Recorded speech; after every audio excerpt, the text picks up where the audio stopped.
Emily Harper had been teaching fourth grade for 8 years, and she loved every single day of it. Well, almost every day. But she never imagined that doing the right thing would cost her everything she'd worked for. She never imagined that saving a child's life would turn her into the villain in a story where she was supposed to be the hero. It started on a Tuesday morning in September at Riverside Elementary School, right in the heart of Denver. Emily arrived early like she always did, setting up her classroom for the day ahead. She loved these quiet moments before the chaos of 28 9-year-olds filled the room with energy and questions and laughter. She was arranging books on the reading corner shelf when she heard footsteps in the hallway. Small, hesitant footsteps. It was barely 7 in the morning. No students should be here yet. Emily stepped into the hallway and saw her, Lily Martinez, a tiny girl with dark hair pulled back in a ponytail that looked like it hadn't been brushed in days. Lily was one of Emily's students, quiet and withdrawn, the kind of kid who sat in the back and tried to be invisible. She was wearing the same clothes she'd worn yesterday and the day before that. Emily's teacher instincts immediately went on alert. "Lily? Sweetie, what are you doing here so early? School doesn't start for almost 2 hours." Lily didn't answer. She just stood there in the hallway, her backpack hanging off one shoulder, staring at the floor. Emily moved closer, and that's when she saw them. Bruises. Dark purple marks on Lily's arms, peeking out from under her sleeves. A fading yellow bruise on her cheek that someone had tried to cover with makeup. Emily's heart dropped into her stomach. She'd been trained to recognize signs of abuse. Every teacher had. But seeing it in person, on a child she cared about, was completely different from reading about it in a manual. Emily knelt down to Lily's level, keeping her voice gentle. "Lily, honey, can you look at me?" The girl's eyes lifted slowly. They were empty, haunted. The eyes of a child who'd seen things no child should see. "Are you okay? Are you safe at home?" Lily's lip trembled. For a moment, Emily thought she might speak. Then the girl's eyes filled with tears and she shook her head. Just a tiny movement, but it said everything. Emily's mind raced through protocol. She was supposed to report suspected abuse to the school counselor, who would then contact Child Protective Services.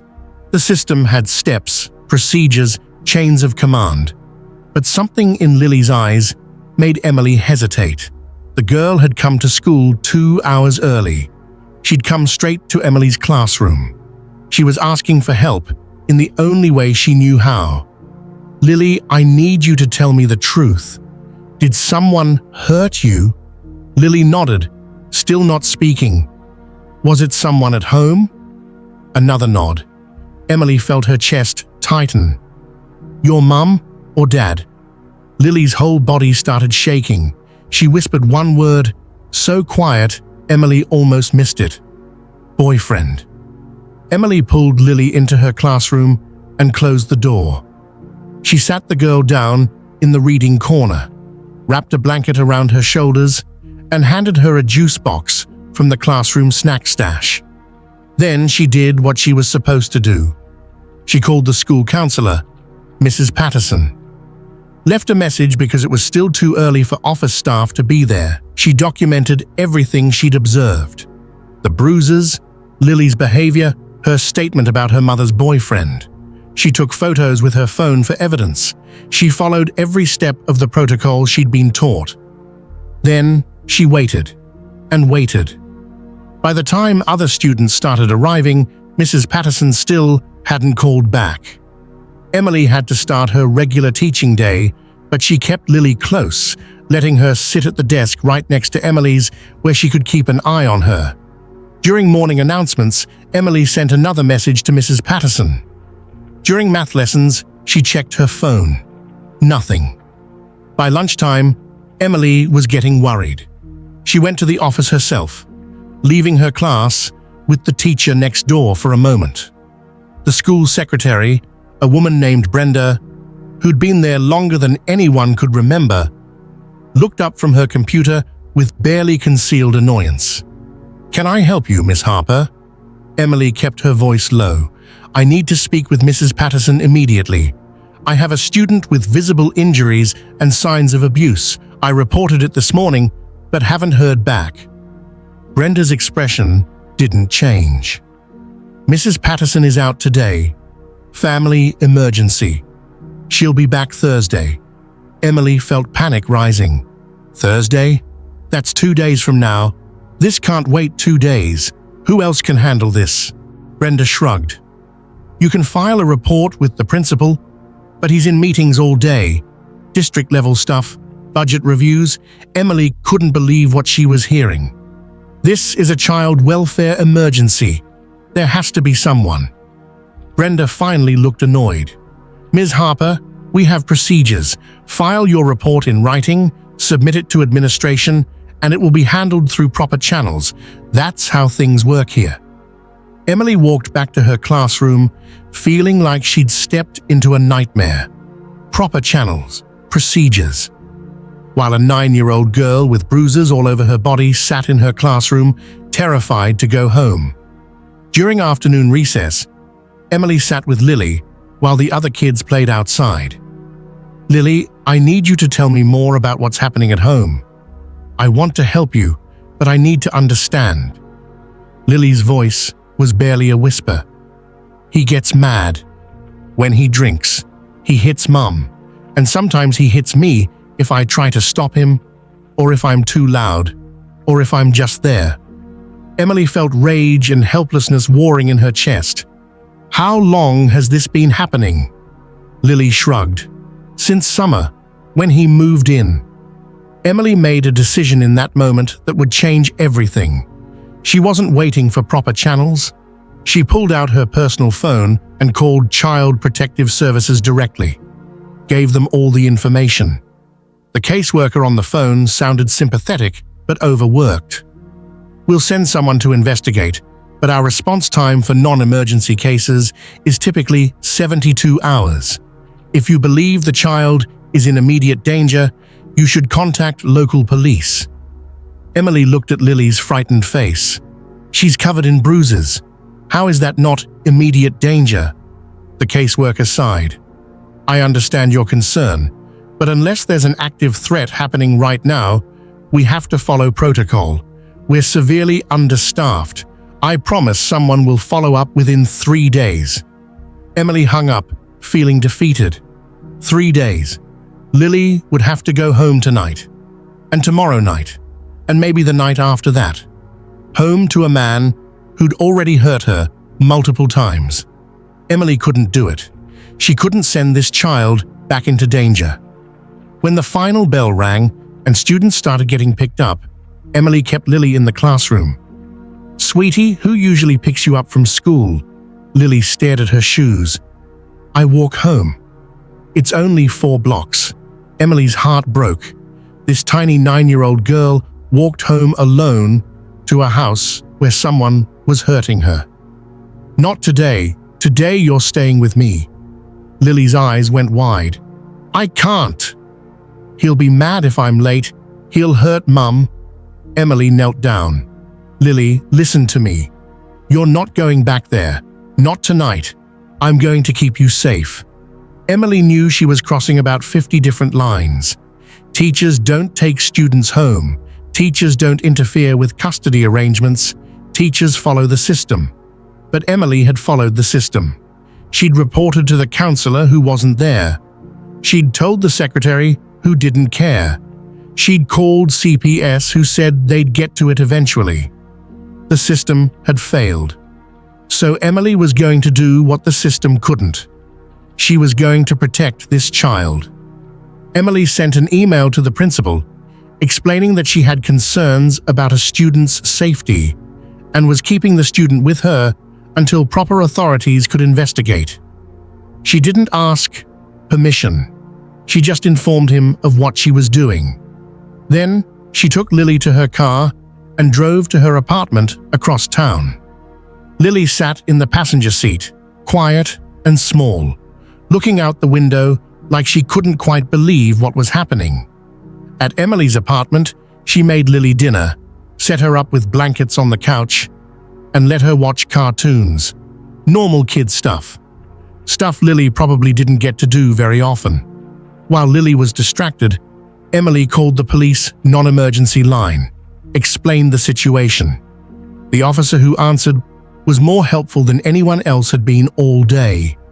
"Ma'am, you did the right thing not sending her home. I'm going to dispatch an officer to take a statement from the child and from you. Someone will be there within the hour." 2 police officers arrived 45 minutes later. They were gentle with Lily, asking her questions, documenting her injuries, taking official statements. They confirmed what Emily already knew. This was a serious case of child abuse. They would be contacting CPS emergency services and arranging for Lily to be placed in protective custody. The mother's boyfriend would be investigated and likely arrested. Emily had done the right thing. She'd saved this child from going back to her abuser. She felt relief for the first time all day. That relief lasted exactly 12 hours. The next morning, Emily arrived at school to find Principal Anderson waiting in her classroom. His face was red, his jaw tight. "Miss Harper, my office, now." Emily followed him confused. In his office, the principal shut the door hard enough to make Emily jump. "What the hell were you thinking? You took a student off school property without parental permission. You kept a child overnight without authorization. You contacted police and CPS without going through proper administrative channels. Do you have any idea what kind of liability you've created?" Emily couldn't believe what she was hearing. "Liability? That girl was being beaten. I had to protect her." Principal Anderson slammed his hand on his desk. "You had to follow protocol. You should have submitted a written report and let administration handle it. Instead, you went rogue, and now the mother is threatening to sue the school district for kidnapping. The school board is demanding answers. The district's legal team is involved. This is a disaster." Emily felt like she'd been punched. The mother is threatening to sue? The mother whose boyfriend was beating her daughter? Principal Anderson leaned forward. The mother who had no idea you'd taken her child, who came to pick up Lily from school yesterday and was told by other students that Lily left with you, who called police thinking her daughter had been abducted, who is now claiming you had no right to interfere in her family. Yes, that mother. Emily's voice shook. "I saved that little girl's life. I did what had to be done when nobody else would." Principal Anderson's expression was cold. "You overstepped your authority. Massively. You're suspended effective immediately pending a full investigation. Turn in your classroom keys and your school ID. You're not to have any contact with students or staff until this is resolved. If the district decides to terminate your employment, you'll be notified." Emily walked out of that office in a daze, suspended, potentially fired, for protecting a child.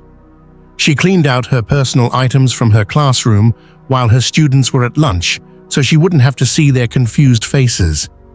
She drove home and sat in her apartment, staring at nothing, trying to understand how this had happened. By that evening, her phone was blowing up. News had spread. Other teachers were texting, some supportive, others clearly keeping their distance. Nobody wanted to be associated with the teacher who'd broken all the rules.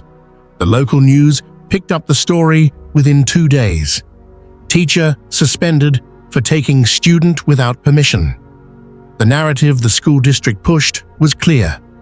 Emily Harper had violated policy, created liability, acted without authorization.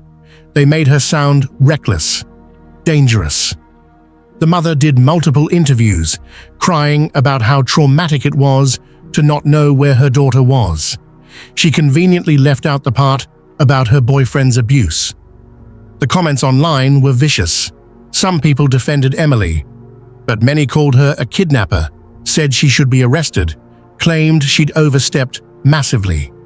Emily hired a lawyer with money she didn't have. The lawyer, a woman named Sandra Chen, who specialized in education law, listened to Emily's story and shook her head. "They're going to try to make an example of you." The school district is terrified of the lawsuit from the mother. "They're going to sacrifice you to protect themselves." Emily felt tears threatening. What about Lily? What happened to her? Sandra pulled up some information on her laptop. According to CPS records I was able to access, the child was placed in emergency foster care. The boyfriend was arrested on domestic violence and child abuse charges. He's in jail awaiting trial. Emily felt a wave of relief. So she's safe. She's actually safe. Sandra nodded. Yes, because of you. But that doesn't change the fact that you violated multiple policies. The district has grounds to terminate you, and with the mother's lawsuit pending, they're probably going to do exactly that. Emily's voice was hollow. So I get punished for saving her life. Sandra's expression was sympathetic. Welcome to how broken the system is. The disciplinary hearing was held 3 weeks later. Emily sat in a conference room facing a panel of school board members and district administrators. They laid out her violations methodically: failure to follow reporting procedures, removal of a student from school property without authorization, failure to notify parents, creating legal liability for the district. Each charge sounded damning when they said it out loud. Emily's lawyer argued that Emily had acted in good faith, that the normal channels had failed, that a child's safety had been at risk. The board members listened with stone faces. Then, they asked Emily to speak. She stood up, her hands shaking, and told them the truth. "I know I broke the rules. I know I didn't follow protocol, but I watched a 9-year-old girl come to school covered in bruises, terrified to go home, and I watched the system fail her at every turn." The counselor was out. The office told me to file paperwork. CPS said they'd get to it in 3 days. I made a choice. I chose to protect a child over protecting myself, and I'd make the same choice again. One of the board members, an older woman named Dr. Ellis, leaned forward. "Ms. Harper, do you understand that your actions, however well-intentioned, set a dangerous precedent? If every teacher took students home when they suspected problems, we'd have chaos. We have protocols for a reason." Emily met her eyes. "Your protocols failed Lily. If I'd followed them, she'd have gone home that night to a man who was beating her. How many more nights would she have endured before your protocols actually protected her?" The room was silent. Then Principal Anderson spoke up. "The fact remains that Ms. Harper violated clear policies and created massive liability for the district. Her employment should be terminated." Emily's lawyer jumped in. "Before you make that decision, there's something you should know. We've been contacted by several news outlets who want to do in-depth stories on this case. Stories about how a teacher saved a child's life and was punished for it. Stories about how bureaucracy matters more than children's safety. I'm sure the district would prefer to avoid that kind of publicity." Dr. Ellis's expression hardened. "Are you threatening us?" Sandra smiled coolly. "I'm informing you of the reality. This case has already gotten local attention. If you terminate Ms. Harper's employment, it will go national. Every news outlet in the country loves a story about a hero teacher being punished by a heartless system. Is that really the narrative you want attached to this district? The board members exchanged glances. Principal Anderson looked furious. After a whispered conversation, Dr. Ellis spoke. "We'll take your statement under advisement. This hearing is adjourned. You'll receive our decision within 1 week." That week was the longest of Emily's life. She couldn't eat, couldn't sleep, couldn't focus on anything. She dedicated 8 years to teaching, to helping children, and it might all be over because she'd chosen to actually help a child. Her savings account was nearly empty from legal fees. Her reputation was trashed. Teachers in her own school were afraid to be associated with her. She felt more alone than she'd ever felt in her life. The decision came in an email. Cold, formal, bureaucratic. Emily's employment would not be terminated, but she would receive a formal written reprimand in her permanent file. She would be required to complete additional training on proper reporting procedures. She would be transferred to a different school in the district for the remainder of the year. It was a compromise. They couldn't fire her without looking heartless, but they were making sure she understood she'd stepped out of line. Emily should have felt relieved. She still had a job, but the reprimand felt like a stain, a permanent mark that said she'd done something wrong when all she'd done was protect a child. She accepted the terms because she didn't have a choice. She was transferred to Lincoln Elementary across town, starting the following Monday. When she arrived at her new school, the other teachers were polite but distant. Everyone knew her story.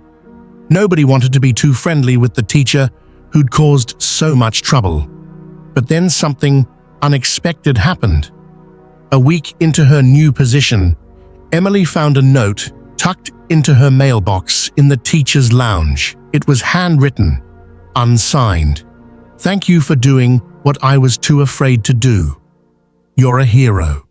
Over the next days, more notes appeared. From teachers, from parents who'd heard her story. Messages of support, of gratitude, of respect. Not everyone agreed with what she'd done, but more people than Emily expected understood why she'd done it. A month after her transfer, Emily received a letter. It was from a woman she'd never met, named Patricia Martinez, Lily's grandmother. The letter was 3 pages long, handwritten in shaky cursive. It told a story Emily hadn't known. Patricia had been trying to get custody of Lily for months, had called CPS multiple times about her concerns, had been told there wasn't enough evidence to remove the child from her mother's care. Patricia had felt helpless, watching her granddaughter suffer, unable to do anything, until Emily had acted. The letter continued. Because of Emily's intervention, because the abuse had been officially documented and police had been involved, Patricia had finally been granted emergency custody of Lily. The boyfriend was in jail, facing serious charges. Lily's mother was in court-mandated therapy and anger management. And Lily was safe, living with her grandmother, starting to heal. Patricia wrote, "You saved my granddaughter's life. They tried to punish you for it, but you saved her anyway. I will never forget what you did. Lily will never forget. You are her hero, and you are mine." Emily cried reading that letter. All the stress, all the fear, all the punishment, it had been worth it. Lily was safe. That was all that mattered. She tucked the letter into her desk drawer and went back to teaching, carrying the knowledge that she'd made the right choice, even when the system said she was wrong. 3 months later, the mother's lawsuit against the district was dropped. The district's legal team had gathered enough evidence of the boyfriend's abuse, including Lily's testimony and medical records, that continuing the lawsuit would have exposed the mother to potential criminal charges of child endangerment. With the lawsuit gone, the pressure on Emily lessened. She was still marked in the system, still had that reprimand in her file, but she was teaching again, and that's what mattered. 6 months after everything happened, Emily's story hit national news in an unexpected way. A documentary filmmaker who'd been following education issues saw the local news reports and decided to dig deeper. He interviewed Emily, Patricia, even got permission to speak with Lily in a carefully controlled setting. He interviewed teachers across the country who'd faced similar situations, forced to choose between protecting children and following rules. The documentary, called The Protocol Problem, aired on a major streaming platform and went viral. Suddenly, Emily wasn't a troublemaker. She was the face of a national conversation about mandatory reporting laws, about school liability versus child welfare, about how bureaucracy sometimes creates more harm than good. She was invited to speak at education conferences. Advocacy groups reached out. Lawmakers started talking about reforming policies to better protect teachers who act in good faith to help endangered students. Emily hadn't sought any of this attention, but she used the platform to push for change. The school district, sensing the shifting public opinion, did an about-face. Dr. Ellis called Emily personally to inform her that the written reprimand would be removed from her file. More than that, the district was creating a new position, child welfare advocate, to provide immediate support for teachers who encountered abuse situations. Emily was offered the position. It was a promotion, a raise, and an acknowledgement that maybe she'd been right all along. Emily accepted. In her new role, she worked directly with teachers, providing resources and support, helping them navigate the complicated intersection of mandatory reporting, child safety, and school policy. She made sure no teacher ever felt as alone and helpless as she had felt that day when Lily showed up at school covered in bruises. She streamlined procedures, created direct lines to CPS and police, and most importantly, made it clear that protecting children would always be the priority, even when it meant bending rules. 1 year after that September morning, when Lily had appeared in her hallway, Emily received a visitor at her office. It was Lily, now 10 years old, holding her grandmother's hand. The girl looked completely different, healthy, confident, smiling. She ran to Emily and hugged her tight. "Miss Harper, Grandma said I could come see you." Emily hugged her back, fighting tears. "Lily, look at you, how are you doing?" Lily's words came tumbling out. She was doing great in school, had made new friends, was taking art classes, loved living with her grandma. She talked about her new teacher, her favorite books, a field trip to the science museum. She was a normal, happy kid.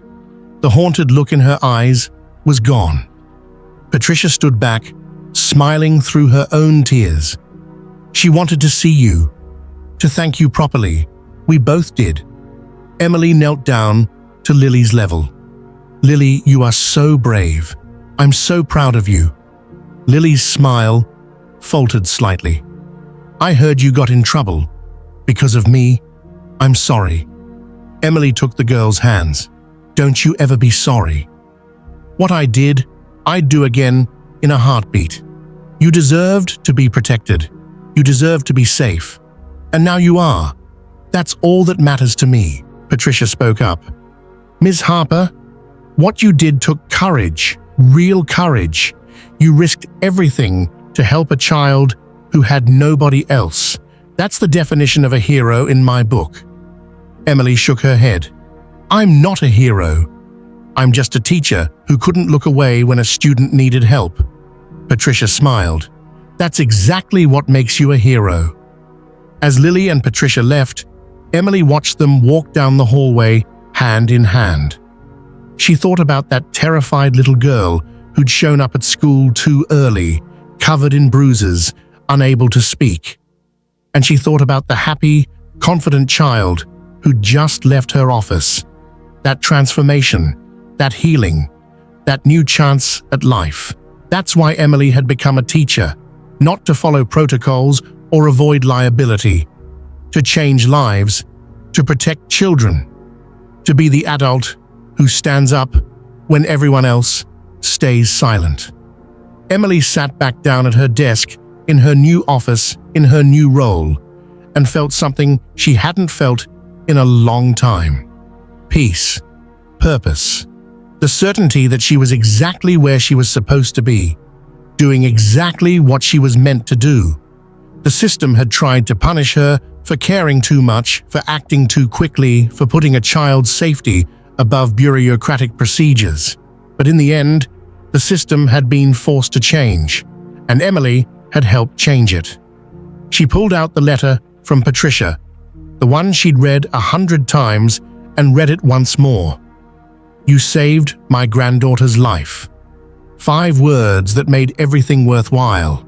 Every moment of fear, every sleepless night, every attack on her character, every threat to her career, all worth it. Because one child was safe. One child got a second chance. And maybe, just maybe, the next teacher who faced an impossible choice wouldn't have to stand alone like Emily had.